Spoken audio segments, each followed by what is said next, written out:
everybody. Welcome to Prime Pump Podcast. Today we are going to be looking at the story of Joseph and the idea of calling.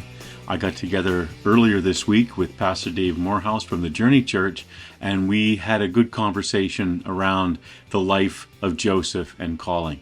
Let's jump into that right now. I'm joining here today with Dave Morehouse, the lead pastor of the Journey Church, and we are once again going to talk a little bit about this weekend's message. So Dave, tell us all about it. What are we talking about this weekend? Well, I don't know if I can tell you all about it, but certainly I'll throw in my 2 cents worth right now. So this week we're looking at the whole idea of calling.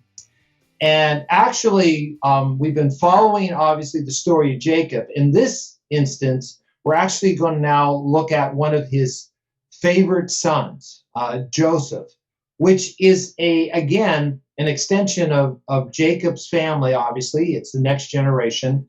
And Joseph is a big, big story that falls under the umbrella of Jacob's life as well. Yeah, like we're not going to be able to read the whole Joseph story this weekend. It's like, chapter 37 through 50, I think, in Genesis. Which for the keeners, let me just say, go for it. If you're watching this, I encourage you to read chapters 37 to 50. It's an incredible story. It's a great story.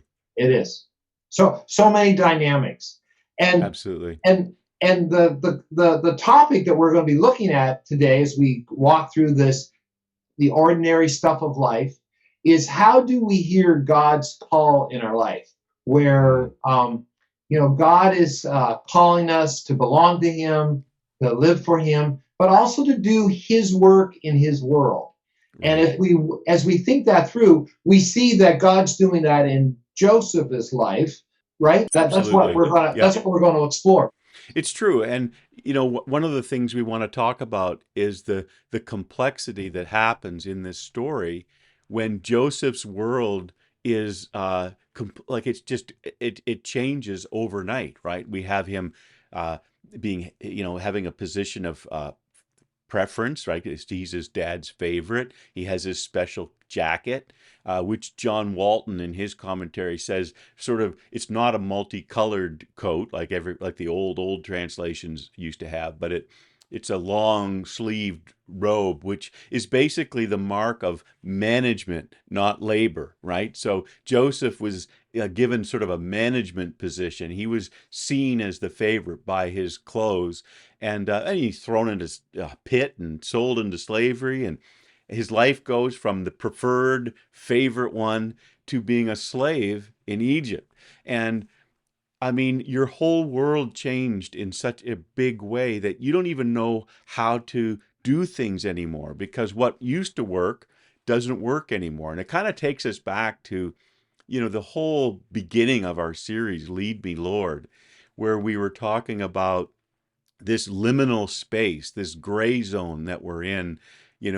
COVID has come and accelerated everything, and now we as a church are trying to figure things out in this, because all the pieces got moved and knocked off the board. So Joseph kind of reminds us of the situation that the church is in right now as we come out of this season of pandemic and try to figure out what the world's like now, and I not only in our own lives personally, but how that interacts with our environment, which is radically changed now. I mean, we can see in Joseph him struggling in that same way, but yet still being faithful.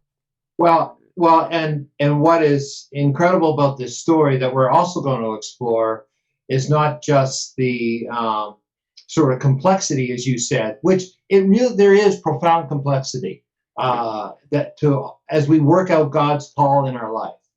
But we also see that Joseph, through all the complexity, confusion, difficulties, craziness, I would say in a summary way, that we see that he stayed true to God's calling in his life. He remained open to God's calling to belong to Him, to live for Him, to work for Him.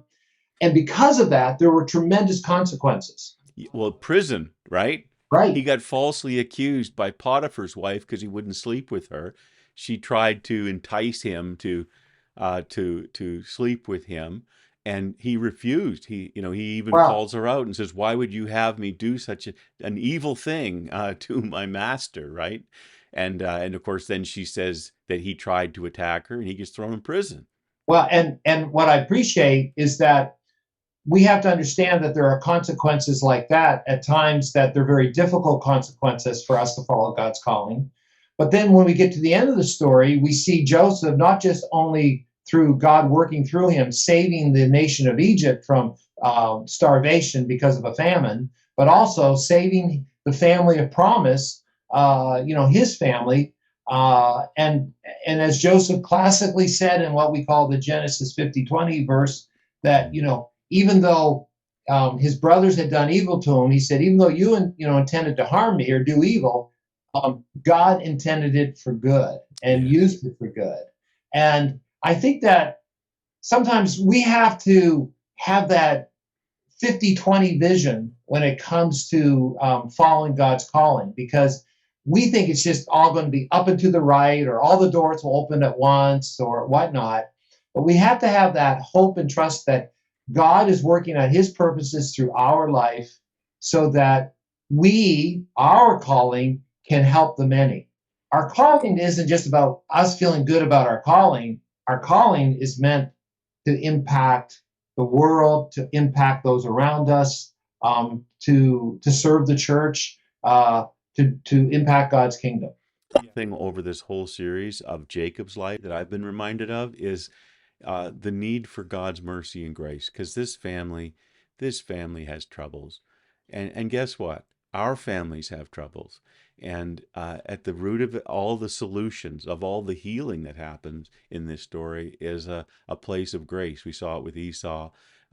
Now we're seeing it with Joseph, and it just reminds us that our calling, no matter what the specifics of it are, no matter what the morality of it is in terms of following God faithfully in this world, at the heart of it all is going to be mercy and grace. And I mean, we learn that obviously to its full extent in Jesus Christ. Well, Brent, no, I couldn't agree more. And I think what's important then to understand that in this whole context of mercy and grace, which is sort of a foundational platform that this whole thing runs on, that God calls us. God calls us with all of our brokenness, all of our fears, all of what we are. But Hmm. God is calling us, and I hope that people who are joining us, whether they watch us online or join us in person, that they'll start to wrestle with the simple question: is God, do I hear your call? And as Christians, we even hear Jesus saying to us, come follow me. Yes. And do we hear the call of Christ on our life? And how are we ready for that? Are we ready for that adventure? As Jesus says in another place, he who has ears to hear, let him hear. Let us all have ears to hear the call of God. That's a good prayer for us to sort of uh, end Absolutely. on. All right. Well, we'll see you this week. Yeah, let's hope that people are coming out for our Father's Day services and the good time there, and to have a good time of teaching around the life of Joseph. Until I'm then, looking forward see to you. it. Take Okay, care, bye Brent. now.